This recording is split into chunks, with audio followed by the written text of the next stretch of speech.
জুলাই আমাদের সকলের অস্তিত্ব, জুলাই শহীদের রক্তের বিনিময়ে আজকে একটি গণতান্ত্রিক সরকার হয়তো আমরা দেখতে পাবো। ত্রয়োদশ জাতীয় সংসদ নির্বাচনের পর দেশের রাজনৈতিক অঙ্গনে নানা আলোচনার মধ্যেই নতুন করে আলোচনায় বৈষম্য বিরোধী ছাত্র আন্দোলনের সাবেক সমন্বয়ক মাহদী হাসান। ভারতের রাজধানী দিল্লি সফরে তার সঙ্গে এক নারী ছিলেন। এই তথ্য সামনে আসার পর শুরু হয় জল্পনা। তবে অনুসন্ধানে উঠে এসেছে কে সেই নারী।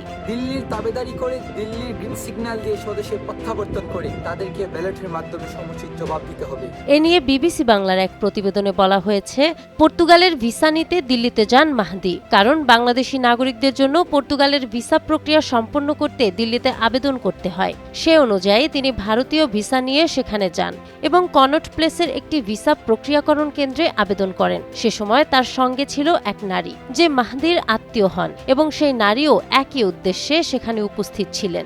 দিল্লি এয়ারপোর্ট থেকে বলছি, আমার সাথে যেসব ঘটনা হয়েছে এটা আমি বাংলাদেশে এসে প্রেস কনফারেন্স করে আমাকে বলতে হবে।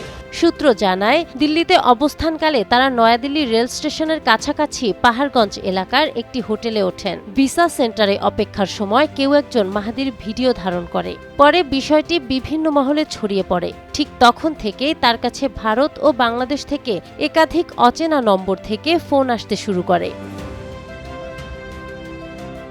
সূত্র বলছে, হঠাৎ করে এত অজানা ফোন পেয়ে মাহদী বুঝতে পারেন তাকে চিহ্নিত করা হয়েছে। দুপুরের দিকে বাংলাদেশ থেকেও তিনি একই বার্তা পান। এরপর তিনি পুরনো দিল্লির জামে মসজিদ এলাকাসহ কয়েকটি স্থানে আশ্রয় খুঁজেছেন বলে জানা গেছে।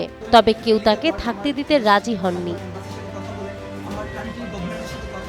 বুধবার বিকেলে ইন্ডিগো এয়ারলাইন্সের ফ্লাইটে তিনি ঢাকায় ফেরেন।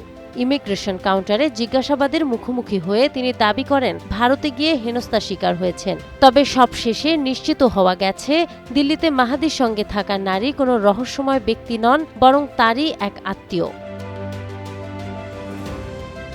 নাহার বৃষ্টি, টাইমস টুডে।